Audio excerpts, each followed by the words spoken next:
Support for this podcast and the following message comes from KUST Campus Radio. A student-operated, non-commercial radio station, KUST provides students and faculty of St. Thomas a platform dedicated to creative storytelling, diverse viewpoints, and exploring a vast array of audio content. Tune in at any time to KUST at mixler.com/KUST-radio. Welcome to The Medium, a podcast presented by TommieMedia that's all about what's happening in the art and entertainment world.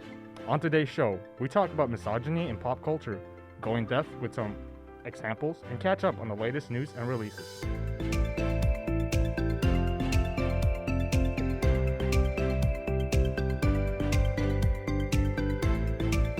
Alright.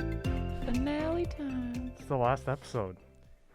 Welcome back to The Medium. Welcome. As I said, Welcome. last episode of this season, of this semester. It's been a good time. It has been. We have talked about many things. Many of things. We've ranted. We have ranted. We have discussed. Learned And a we lot. have concluded on many things. That is true. I do, before we get started, want to give a shout out to you, Song, for hopping on board this semester. It's been a joy chatting with you and getting to know you and just, talking about all that good stuff. Likewise, it was an honor to be taken on so suddenly in the middle of the semester. Yeah, what the heck? You really just came out of nowhere. No, but it was good. fun. Yeah. It's been fun, and we'll be back. That we will. And Stay tuned. Stay tuned for that. But we'll definitely be back. But in this final episode of the semester, this final recording of the quarter, what are we doing today? We're going to take Maddie? on a big topic. We're going to talk a little bit about misogyny in pop culture. Kind of a few specific topics within that. Obviously, that's very broad. We know that. But we can't sit here for 4 hours as much as we would like to. So we're going to kind of specify. We're going to give some examples of it. We're going to give a little historical background, release some questioning, and just kind of see where everything is at and why. Maybe not why it exists, but I don't know. We'll just talk about it. Yeah, we'll just chat. So, I just want to, right off the bat, what is the first thing that pops into mind when you hear the term misogyny in pop culture? Because to me, it's often my professor, which I had last semester. I keep thinking about Dr. Nettleton, and if anyone has had Dr. Nettleton in her Society of Media and Culture class, this topic we're talking about today is basically the main topic of that class. We're talking about how female representation is displayed in all kinds of things, from media to advertising to just photography, anything that we see and talk about in a day-to-day basis.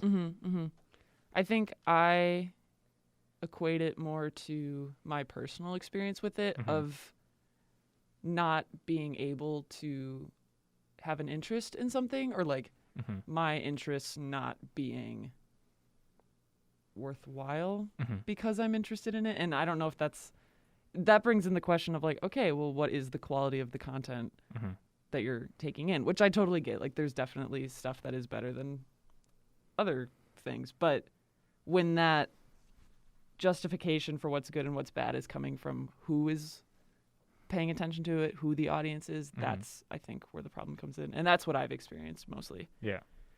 So that kind of segues into just a historical context of who gets to determine what's good art, what's good media, who was allowed to create and to critique, and what do we hold as classics. I think all of that points to just, it's always been a very male-dominated industry.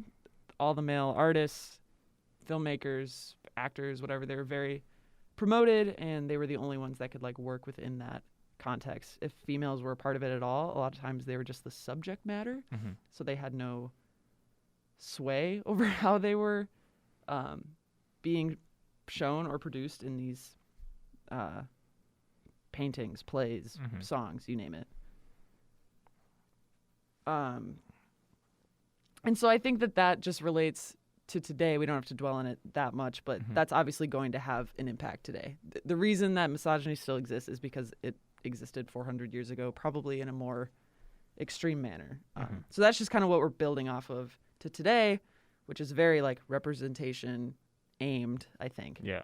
I also like to think that when we look at classics and older pieces of work, we often we see what was the sign of the times a lot of Yeah, a lot of time definitely, too. definitely. And when we see, I think at least when we see that in modern or contemporary pieces of work, be it TV or music or whatever, when we revisit these very old tropes or views, attentions, what's the word I'm looking for here? Values, Yeah. right? Yeah. Attitudes.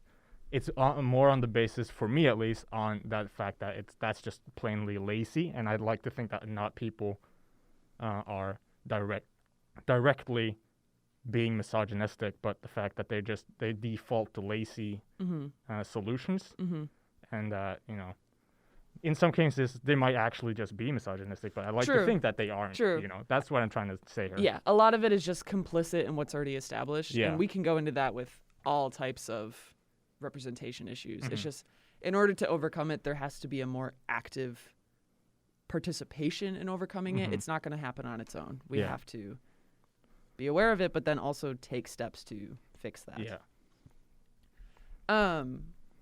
So one of the things that I had noticed a lot of times is it comes down to a misunderstanding of the audience, who's watching your show. And so the thing I'm going to talk about is the BBC show Sherlock, which was from 2010 to 2017, or still ongoing. I don't know. I don't really care at this point. That show is a modern reinvention of the Sherlock Holmes characters with John Watson and Greg Lestrade and a bunch of other new additions. Most of the new additions are the female characters. And this core audience is mostly teenage girls and young adult women. I don't know why necessarily. I'm sure a lot of it is because people just like Benedict Cumberbatch, which is fine. I understand. Totally understand that. It kind of caught me off guard because I like to think that, Sherlock Holmes appeals to a lot of young men too. Right. Confidence and swagger. And so the fact that BBC would go this direction is kind of, I don't know, kind of a curveball, but I do appreciate it. Yeah, definitely. And it's definitely interesting that is the audience that mostly watches it. But with that in mind, not that you have to directly write for your audience or write trying to appease your audience, because you want to keep the integrity of the story, sure. But the attitude that the writers have toward female characters is very clear, and I don't know if that's meant to be kind of a slight toward their audience, they want a different type of audience, but it plays off that way, I think. So for example, the main female characters they have, one of them is Irene Adler. She was in the original Doyle stories. Even then, she was progressive and forward. And they kind of do that with her now. And she starts off as smart and witty and kind of a counterpart to Sherlock, or at least a challenge for him. But then by the end of her episode, she just has a crush on him. That's it. Yeah. That's the whole reason. She loses all, I don't know, agency or reasoning for wanting to challenge him, other than she's just can I outsmart this dude that I like?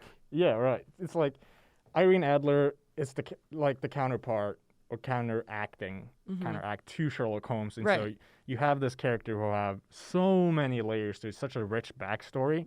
I can't remember which episode it is, but it's the one where Sherlock is trying to figure out what Irene is doing, and she has this whole elaborate scheme played out with the safe, and he has to chase her down to his factory. Yeah.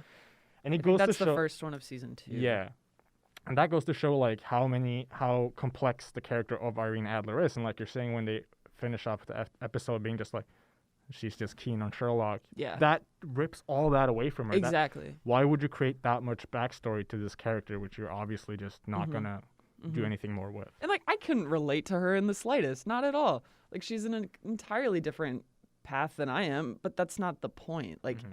I don't mind the female characters you have being something I still can't relate to, other than the fact that we're both female. But when you just then reduce the character down, when you, like you said, when you've already established all that, that just doesn't sit right, even from a storytelling aspect. Yeah, that's just leaving loose ends open. Yeah. Because you're not, you're so unconnected with the character that you don't even bother ending their story arc. Yeah, exactly. That's basically what the BBC are doing here. Exactly. Another reoccurring character is Molly Hooper. She's a coroner basically at the hospital, And she's an interesting one because she starts off the show like definitely kind of in love with Sherlock and kind of still is the whole time, but he's very discrediting to her and to her work. He does give her some acknowledgement later on, and part of that is definitely just the issue with Sherlock's character development and like who he is as a person. He kind of discredits everybody, but with her specifically, like she's clearly important to some of his schemes, and she just kind of gets pushed under the radar with that. And then in season 3 they bring in Mary, who ends up getting married to John Watson, so Mary Watson. In the Doyle stories, she's not that present. She's present enough. Like, they mention her from here, there, and there. She's sometimes in the thing, and then she just kind of dies of old age at some random point. Like, she's not that important to the Doyle stories.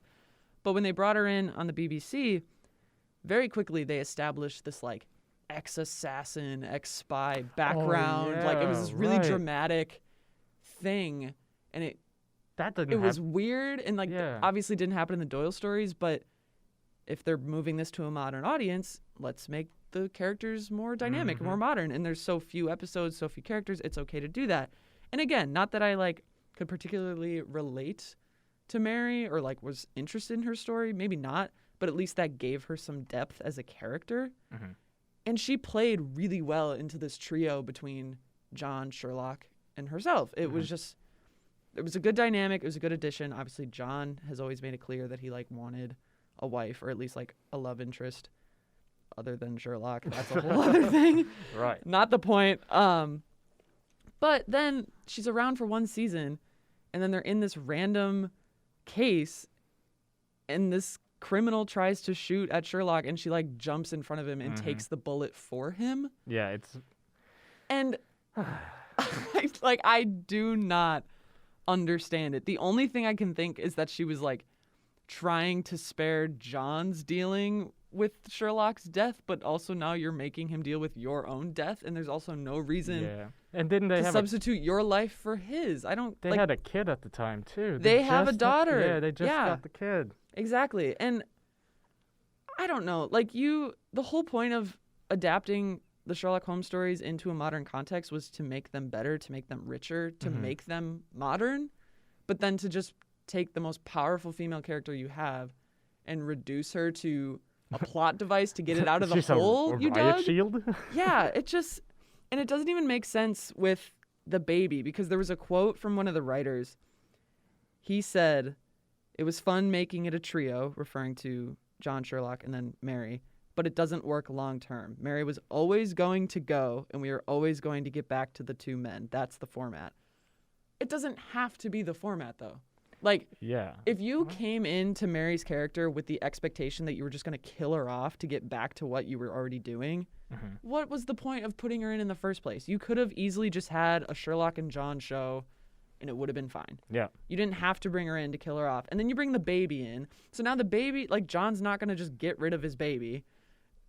She's in the show now. That's definitely, at least, like, this is still not great representation, but if Mary was around, John wouldn't have to worry about his kid as much. But now, like, you want to show a positive father figure for this child, so it's still gonna affect the relationship he has with Sherlock. So they're just production here is just basically messing up big time. There's a lot of stuff to unfold there, one being the fact that like you're saying, they introduced Mary and she's this very complex character that nothing happens with, and they like reduce her almost just basically by objectifying the fact that she's a riot shield now for Sherlock, and it makes no sense for her to jump. Well, and all of her like current problems are just her and John's marriage. Like it's very domestic issues. It has nothing to do with her being an assassin or a spy. Like that all gets resolved super quickly. Yeah. Again, like saying in the beginning, this is all just, I feel like it's just tying back to such lazy writing, and they're contradicting themselves when their core audience is teenage girls and young adult women. Like, definitely I watched the show for the dynamic between Sherlock and John, but I'm also smart enough to know that they're going to develop, they're going to grow, their relationship is going to change. It's not just the two of them against everything else. Yeah. It's normal for other people to come in, and then you bring other people in and then just discard them like they didn't even matter. Why did you bother? Yeah, it's very much just, I don't know how religious they were to the source content which they drew from, but not very. Exactly, like it gets worse as you go on. Why would they do all this for basically nothing? I don't know. It feels like they're just trying to stall the relationship between Sherlock and John. Mm-hmm. And also the fact that it seems like they're trying to stall the ending of the series. And if you read the books, you know how this plays out. Yeah. So. Well, that's okay. That's it. I like that you bring up stall Sherlock and John's relationship, because like Mary being there was definitely a sticking point between the two men, and they showed a lot of how that affected Sherlock emotionally. Mm-hmm.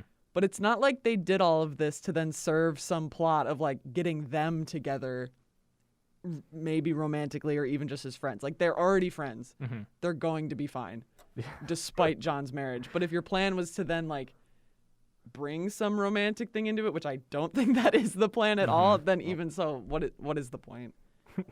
Right. Did we talk about Mrs. Hudson too? So like in the Doyle stories, she's just kind of like the housekeeper basically, and she kind of maintains that same role here. And she is a bit more elderly, so like there's a whole damsel in distress moment with her. But she has like a weird backstory. If anything, she's probably the one that sticks up to the boys the most. Probably. That's what calls them out. Thinking about her. But again, if your target, or not their target audience, but the audience, if that's young women, they also probably can't relate that much to Mrs. Hudson. They'd true. probably want to see more of an Irene Adler, a Molly Hooper, a Mary Watson doing something. But then those characters apparently have too much agency, so we got to take it away. Yeah. This is interesting that that you pulled out this from Sherlock, the BBC version, because I think about, Peaky Blinders is BBC too, and they did a fantastic job of... I think Peaky Blinders is definitely...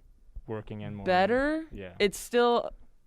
That show's interesting because it's made now, but it's portraying 1920s. And so they have to balance how women were perceived and treated in the 1920s versus how they want to represent women now. That's true. But there definitely is enough, at least for me, like in the context of this family that is run by men historically.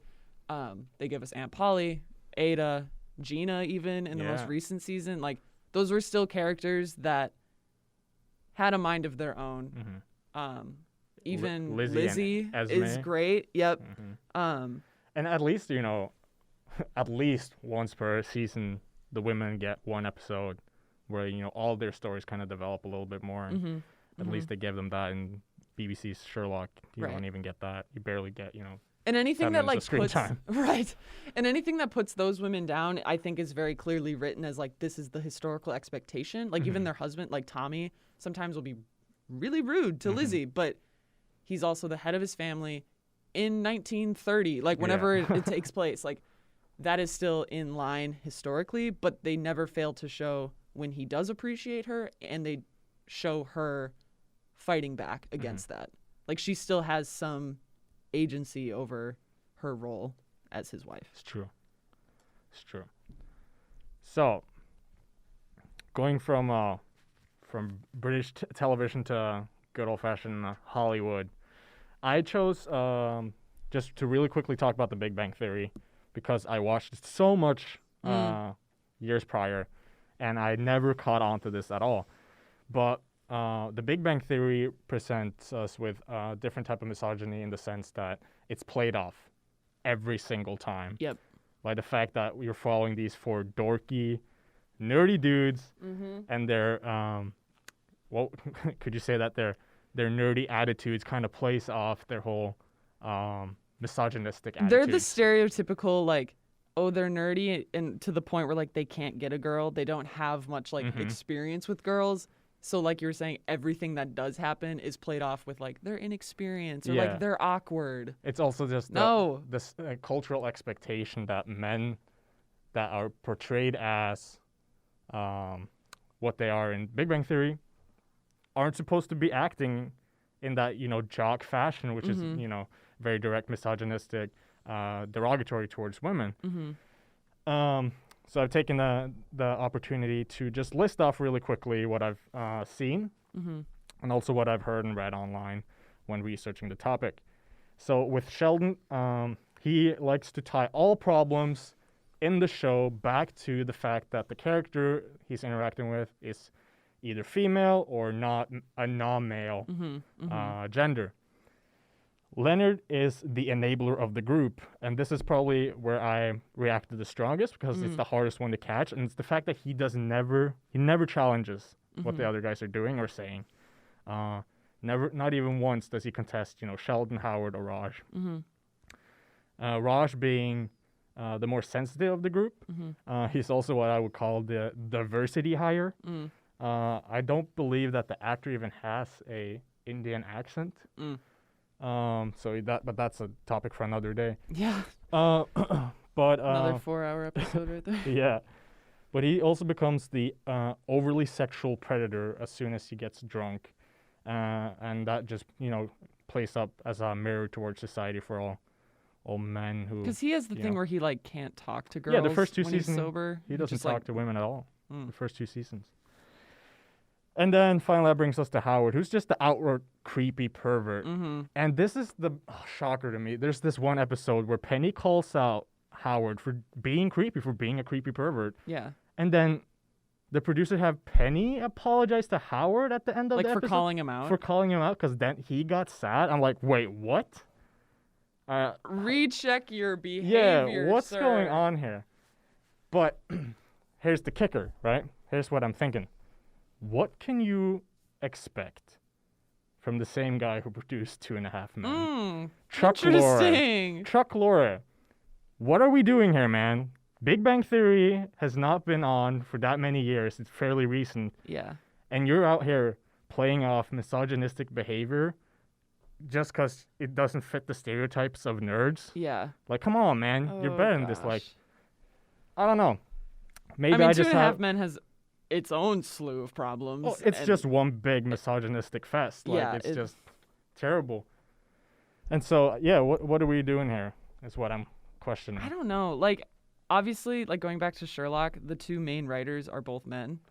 And that, I hate saying that that's the reason, because I definitely think you can, male writers could write positive female representation. Females could write positive male representation. But it's there's no check on any of it. Yeah.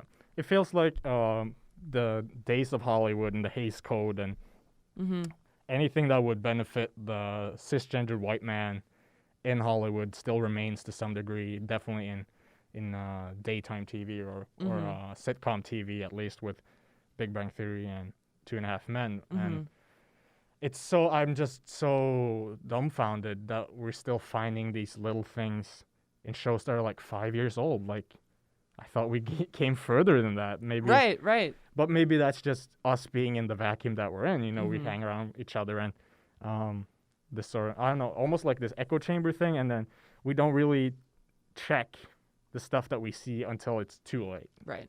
And then we're like, wait, what? Why didn't no one call this out before? So. Yeah, the Big Bang Theory, I remember seeing a lot of it probably when I was in high school. And it was definitely, I think it was as I got older, I got more annoyed with it.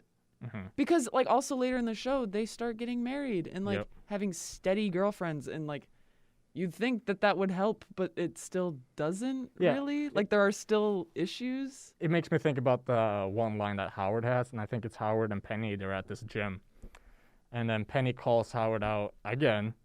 And then he goes, Bernadette doesn't mind where I get the engine going, just that I park in the same garage. And I'm like, oh, that's such an obscene line to write. Yeah. That's pretty crazy. That's kind of a yikes. Yeah, it's, what? Gross. No. Chuck Lorre, you need to check yourself, man. You gotta stop doing whatever you're doing, man. Let's not do that. Yeah. I threw on, as a topic too, also the young adult book scene. This is more getting into not specific stories necessarily, but kind of, again, audience. Young adult books have been around 20 years, at least with that title. The genre is fairly new. And it came out just for this need that children's books, like obviously a book that a 17-year-old can read is not fit for a 3-year-old. So, but then 17-year-olds also maybe aren't ready for adult fiction, that sort of thing. So there needed to be a gap genre. So that's where YA came in. But now it's very often seen as an inferior genre. It's not taken seriously. I don't know if that's because it's new, but a lot of it is because of who's reading it and what it's about. It's a lot of like high school contemporary stories about various things. There's a big fantasy subgenre within it, but a lot of its readership is teenage girls and young women, and a lot of the authorship is female. And I think that plays into this idea of what's real literature and what's not, and why it gets a bad rep. It's because historically females have been said to write fluffy books. Like Jane Austen had all of that because her stories were romantic, they were domestic, they were not these huge adventures off into wherever. And that has kind of played out into today. And the one thing I think of specifically is with the Hunger Games, when it was in its heyday, and now all the time it's with Katniss's story, it still reverts back to like Peeta or Gale. One that shouldn't even be a question. Obviously, she belongs with Peeta. Duh. Not the point. The thing is, the love component of that story is the least important thing. There are so many themes, not only for her personally, of like mental health, PTSD, family, love, but then like the government stuff and the whole rebellion. And like there's so much to it.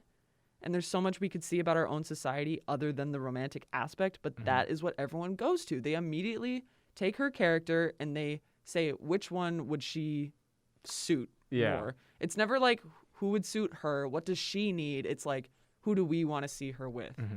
Never the fact that she just started a revolution and took down this entire problematic government. And I think you just see that a lot. Female characters either being reduced to just romance or just not being taken seriously because they're female. Yeah, I'm trying to think about if I ever read a book or saw a show or movie where that wasn't the case. It's kind of tough. Yeah.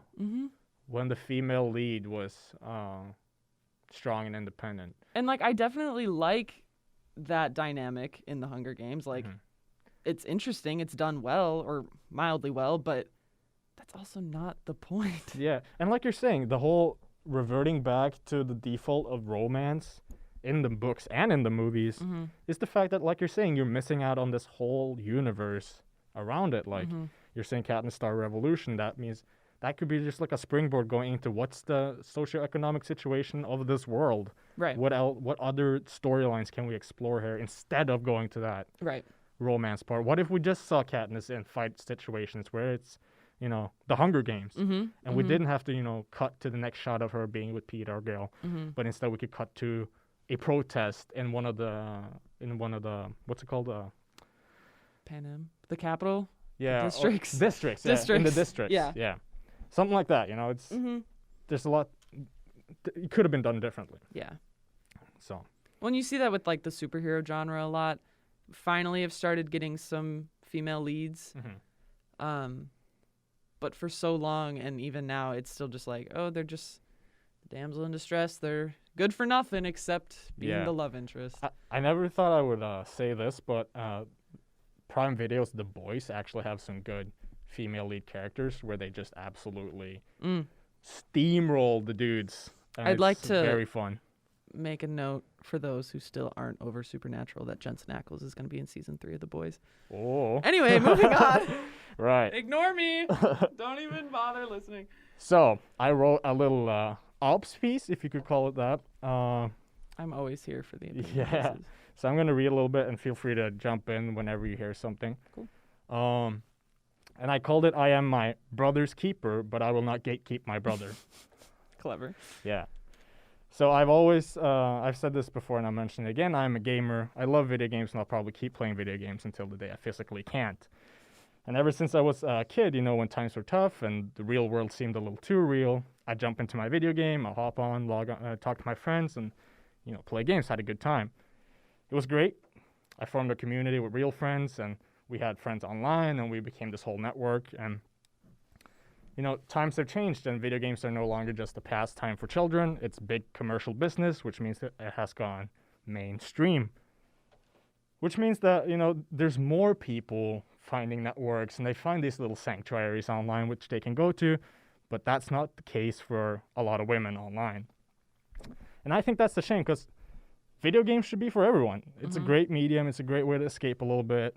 Everyone should be able to play video games.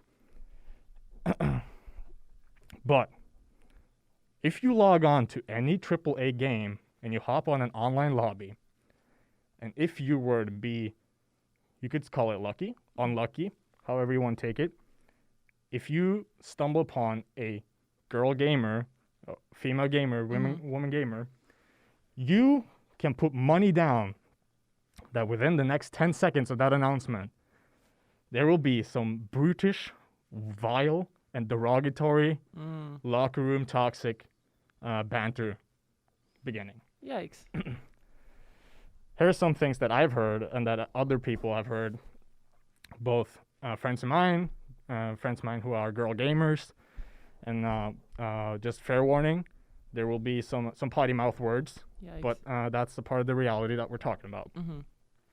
Some things are like, are you a real girl? Can I have your Snapchat? Are you hot?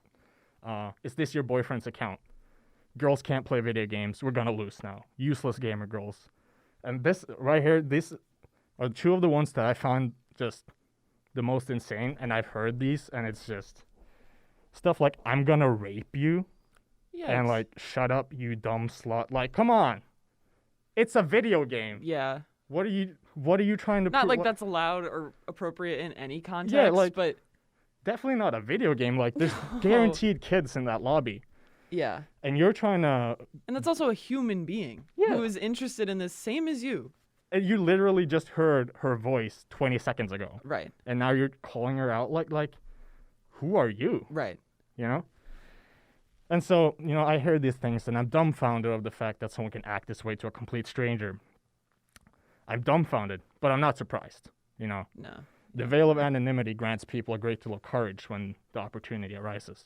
Yeah. That definitely gets into a whole, cyber issue in general and, a human decency issue. But obviously in this context, it's sad that that's not surprising. Yeah. It's just, I don't know. Like I said, the veil of anonymity grants people a great deal of courage. And I'm no stranger to being flamed or chirped at, but he has never, ever once been because of my gender or my race. It's always been on the basis of my poor performance. For women, it's like stats don't even matter. They could be top dog on a team, and some misogynistic troglodyte with a superiority complex will chirp about how terrible gay girls are at gaming. Not realizing that if he had spent half as much time studying the game as he is spending on spreading hate speech in some crusty basement, he could be top dog at his game too. Oh my gosh. So why is that men can't seem to not comment when there are women playing the game? Is it insecurity? Is it challenging your perceived notion of or cultural norms, the context? Or gender roles? Or are these tendencies just direct spawns out of despise for women gamers? And why would it be like that at all? Are video games the last frontier for insecure men to play their emotional charade? Sorry. Obviously, video games as becoming a business and almost like a sport and a career, that in itself is still trying to gain credibility. Yeah. So why are you tearing down the other members of your community when all of you should be focused on showing how legitimate this interest, this practice is? We're all trying to build this industry up. Exactly. And when you're setting a foot forward that presents these terrible, terrible values and this terrible, terrible attitude, you're breaking it all down. You're making all the work that the rest of us are doing for granted. And that's going to come back to hurt you in the end. Yeah. Because believe it or not, Buster, we're in the same gaming boat here. And you don't want, if the video game community and as a sport continues to grow, you don't want it to become just another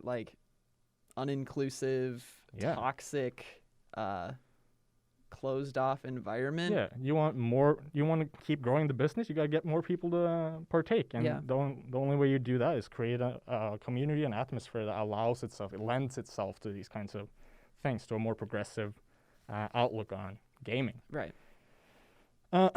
So, I like to think that people that say and do these things are the minority of gamers. Mm-hmm. Yet there are many gamers out there, so likelihood that you'll encounter one is very, very high. And, that's a problem that could have its own 4-hour episode. How do we change these tendencies? Next season. Next season, yeah. And I think that there's no way that these attitudes and tendencies are limited to game lobbies with women in them. No. These attitudes and tendencies stem from a long history of toxic masculinity. All the way back to, how men police men on how to be more masculine, projecting these grand ideas of what a man is supposed to be like, yet forgetting that common decency and respectable manners matter. Mm-hmm. And I like to think that gamers who have found comfort and consolation from playing video games have done so because they have in some shape or form been excluded from other aspects of life. And why would I make that statement? Because I did it myself. Mm-hmm. Maybe you aren't as athletic as the other boys, but you're killing it on FIFA. Maybe you aren't as smart as the other boys, but you stand unrivaled in Call of Duty. And maybe you have a hard time talking to the other gender, but you talk to everyone, and I mean everyone, during raid night in World of Warcraft. The point is that all kinds of people, regardless of their backstory, gender, race, religion, or sexual orientation, they will all play video games. And as gamers, we are in no position to turn people away, but instead we should welcome them where they seek sanctuary and relief just as we once did. Mm-hmm. And in the gaming community, we have for too long done a terrible job of speaking up about the continuing misogyny that we see. We remain silent, we turn our mics off, we become passive observers, allowing these trolls to hack down and tear on someone to shreds on the basis of their gender, and gatekeeping video games over such a thing as gender must be the dumbest thing I can think of. Come on. Historically speaking, as gamers, we have no business of othering other people, pushing them towards the margins. Because thinking about it, growing up, if you were a gamer, you were already on the margins, buddy. So, when I say that I'm my brother's keeper, I'm saying that I will hold my friends and the people I play with accountable for the things that they say and for the things that I say. And when I say that I won't gatekeep my brother, that means I will never discredit someone's ability to play video games over anything. And to be honest, the last thing I want to hear in my headset when I'm in full flow state guns blazing gamer mode is some outdated, sexist, recycled comment about how terrible girl gamers are when she's the one doing all the work you should have done while you were trying to hold on to the last inch of manhood you had left as you watch it slip away in the chat box on screen. So I think that's it. We're going to just be done.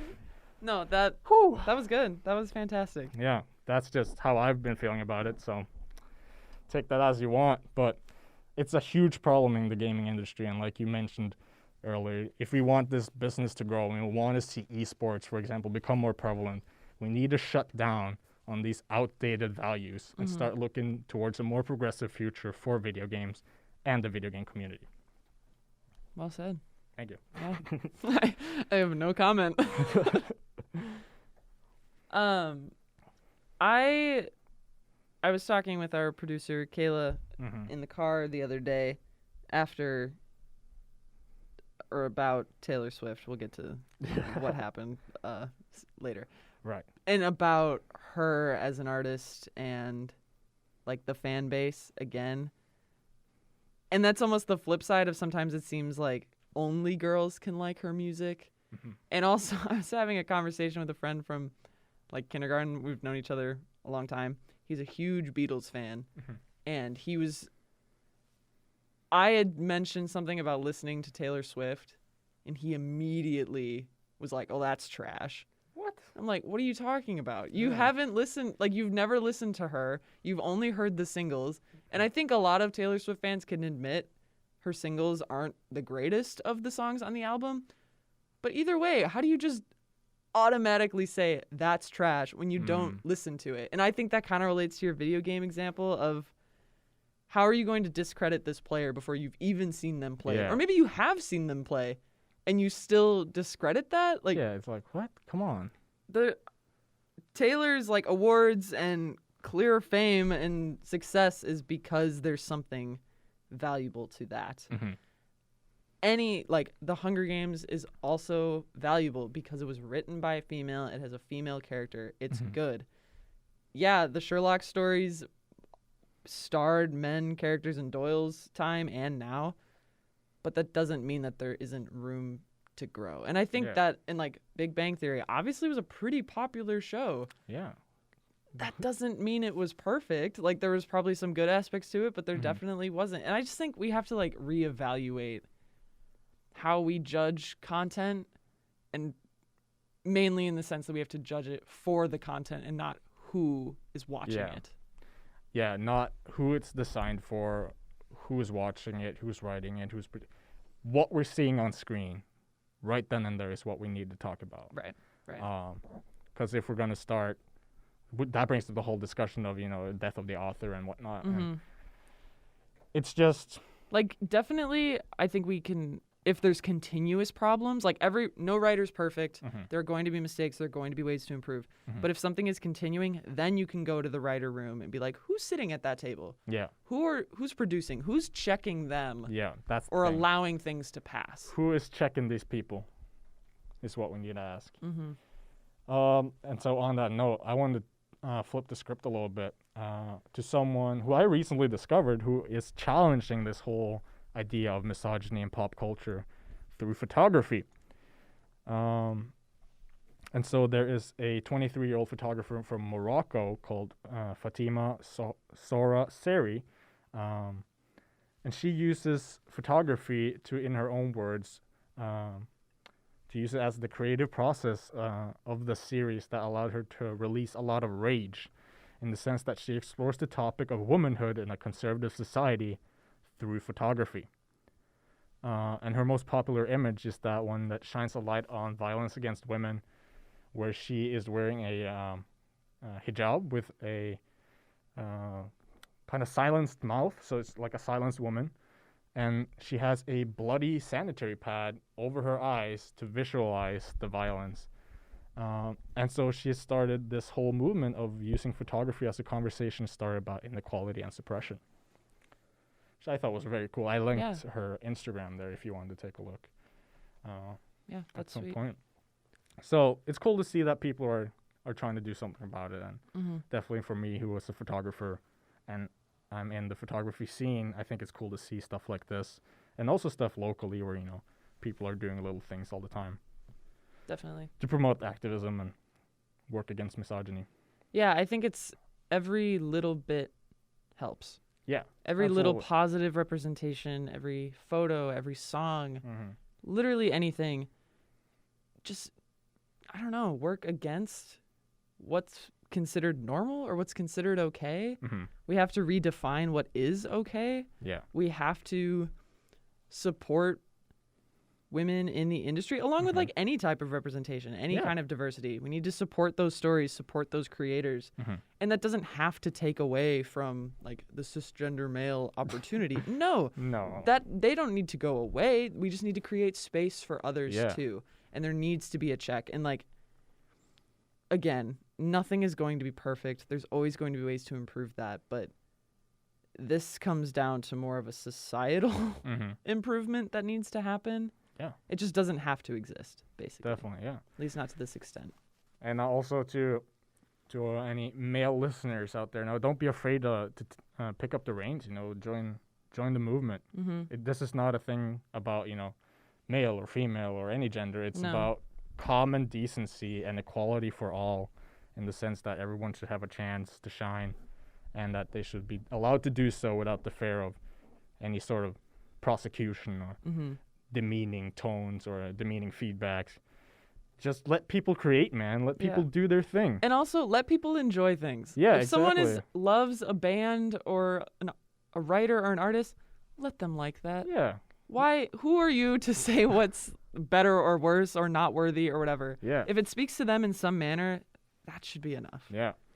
And also, just to finish off my note to the dudes, remember that Tupac has a whole song dedicated to women. So if you think that you're anything but in the position to help out, go listen to Keep Your Head Up, I think it's called, and it's just a great song.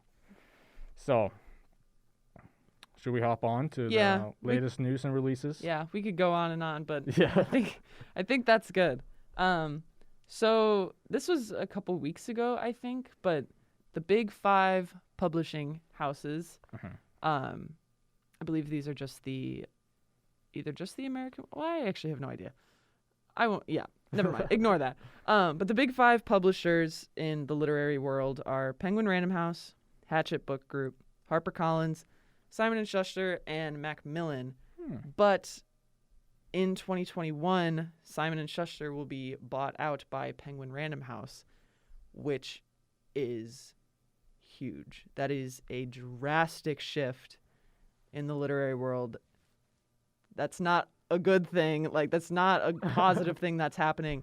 But they had to do it because Amazon is skyrocketing with book sales because it's cheaper. And I don't know if Amazon has plans to become like their own publisher. I wouldn't be surprised, but surprised they haven't done it a long time ago. Yeah, but these publishing houses, like, they already own a bunch of small ones, and it's very concerning to see 5 go down to 4, and of one of the biggest houses. Like, Simon & Schuster was either 3rd or 4th on that list, and they got bought by the first one, because that's only going to make Penguin Random House bigger, but that's what they have to do to be able to compete. So that's an interesting development, one that I'm not happy about. Ratatouille, the TikTok musical, is getting a virtual concert. Wait, you missed one. No, we're going to go back to that one. Okay. I just want to say this one first. Please. Ratatouille, the TikTok musical, is getting a virtual concert. Hold up. What is this? So, do you know about... No. Okay, shoot. What is this? Okay. Ratatouille, TikTok. So, on TikTok, there was this weird thing, and it's still going on, where, like, users have been making a Ratatouille musical. People are making songs. They're doing costume design. They made a playbill. They're making dance, like, choreography. Like, there's this whole thing. I don't believe you don't know about it. But they're honoring the TikTok musical. Official Broadway is working with the Actors Fund. And they're doing, like, a virtual concert of, like, playing all of the content that people have made, like, in order of the show. Oh, no. And there's, like, tickets, and you can watch it. It's just super fun. I can't believe you didn't great. know about it. This is fantastic. Kayla and I will just, like, scream the lyrics to each other. Yeah. And there's, like, at least 9 or 10 songs at this point. It is a full-blown thing. This person is asking the right tickets. Where can I buy tickets to Ratatouille, the TikTok musical? Go on the official Broadway World Instagram account. They have... And scroll down a little bit. I don't know if tickets are still available. They might have been sold out. But Remy. Official Broadway World? Yeah. Okay. And hold on. You'll see the playbill. It's like a little rat made of Ratatouille with a little chef hat. Someone on TikTok made that. A TikToker made that. Isn't it beautiful? Wow. What good work. That's so fun. This is just great. It's so fun. And people have started doing, like, rankings of their favorite songs and, like, oh, Lord. I'm telling you, the internet just amazes me every day. I did hear that there's a side of TikTok writing a My Immortal musical based on, like, this infamous Harry Potter fan fiction called My Immortal. No. And it's creepy and weird, and I can't believe that exists. I have not seen any of that. I am fully on Ratatouille TikTok, but... Yeah, so check it out. The bit of news that I skipped that I'm now coming back to is that Taylor Swift, a queen, released Evermore out of nowhere. 2nd album this year, 5 months after Folklore. They're sister albums. They have the same vibes, some similar musical elements crossed over, some lyrical elements crossed over. I was equally, obviously, excited, but then also a little like, oh, not yet, no, because I'm still trying to comprehend Folklore in its entirety. Like, I don't think that has fully even sank in my mind. It's still a new album. I mean, to be fair, I'm still getting over Lover. That was only just over a year ago, too, whatever. There's a lot of things happening for Taylor Swift. She has a lot going on. Yeah. But, so Evermore came out. I think it's pretty good. I've only listened to it I think it's been out for like a week or so, maybe less than that. I don't even know. But yeah, it's good. Have you listened to it at all? I heard a couple songs. Willow, I think, is one of them. Yep, that's the lead single for this one. So I heard that one because it was on a playlist. And I heard another one too. It was a longer name, but I can't remember. But the two songs were great. I listened to them twice. And yeah. Oh, a double play. Yeah, double play. Four plays of Taylor Swift in one evening. But yeah, I definitely... It's not enough. From what I heard, I'll definitely listen to the rest of the album too. Yeah. There are two like singles on the deluxe version that I have not heard yet, but I'm sure they're gonna be fine. But yeah. There's also a lot of on Taylor Swift TikTok. There's a lot of theories that she's either like done after this album, or there's gonna be another one, or TikTok is a wild place. Yeah, I wouldn't predict too much. She can do whatever she wants, to be honest. Yeah, clearly she surprised us with 2 albums in 1 year. I don't think she's gonna. We have the capability to know what's happening. She's just not gonna release an album for another 10 years now. She dropped 2 in a row. Oh gosh. And then this was from a few days ago. Disney announced a ton of stuff for Disney Plus. Yes. I don't know if that's because they're still banking on like COVID being a problem, or if they're literally just trying to keep people on Disney Plus. It's been about a year, I think, since it came out, so they want to make sure they don't have that like 1 year drop off. Yeah. So Raya and the Last Dragon, I think, is like a new animated movie. Encanto with music by Lin-Manuel Miranda is going to be a new animated movie. You might like this, a Mandalorian spin-off show. Yes. Talking about female representation in shows. Ahsoka Tano. She is to me one of those characters in the Star Wars universe that kind of went under my radar. But as you know, Mandalorian started ramping up and Clone Wars is ramping up, Ahsoka has become more of a character that I've gained an interest for. So the fact that her story is being put in the Mandalorian universe means that it will most likely be done justice, and I will be watching it. Very cool. Yeah. There was some other Star Wars content. Like I think there's going to be an Obi-Wan Kenobi show. Yeah, perhaps. We've heard a lot about that in the last year, 2 years. I'm not sure where they're standing on that, but... Well, I heard who plays Anakin in the original... in the Because he's prequels? Coming back. Yeah. Yeah. I think he just got casted to come back. Interesting. But then on top of that, also a bunch of like Marvel movies and shows got announced or updates, like Falcon, Winter Soldier, Black Widow movie, I believe. Yep. And then something about... Aren't they entering like phase 4 now? Yeah, I think so. Something like that. When there was some new Spider-Man thing. Yep. They're making like a live Spider-Verse with Tom Holland and then like Tobey Maguire. That's right. We were talking about that not too long ago, weren't we? Yeah. And then Andrew something or the other. Tobey Maguire? That guy. when he's Venom and he does the double finger pistol. That is the best part of that whole series. It's so funny. And the fact that then they put that into the animated Spider-Verse movie. Okay, so I have a little list here of Phase 4 movies for Marvel. Oh, wow, they're doing a lot of TV shows, too. So, film-wise, they're doing Black Widow in 2021. Shang-Chi and the Legend of the Ten Rings. Eternals. The Untitled Spider-Man Far From Home sequel. Doctor Strange in the Multiverse of Madness. Thor, Love and Thunder, Black Panther 2. Captain Marvel 2. Ant and the Wasp, Quantumania. Guardians of the Galaxy Volume 3. And they might do another Fantastic Four. Very nice. Yeah. And amongst the shows, you have Hawkeye, WandaVision, Falcon and the Winter Soldier, Loki, Miss Marvel, She-Hulk, Guardians of the Galaxy Holiday Special. Oh, jeez. Ironheart, Secret Invasion. The list goes on. Marvel is so huge now. It's hard to keep it all in check. I remember when Marvel was scattered, There was some people were doing Spider-Man over here with Sony, and they were doing Hulk over there. Oh Lord, it's now just one big conglomerate, which is kind of nice storytelling wise, but it's just. I remember when my friend massive. told me that, what they're gonna do with all those Marvel movies? They're gonna make it into one superhero league, and I went, shut up. There's no way they'll do that.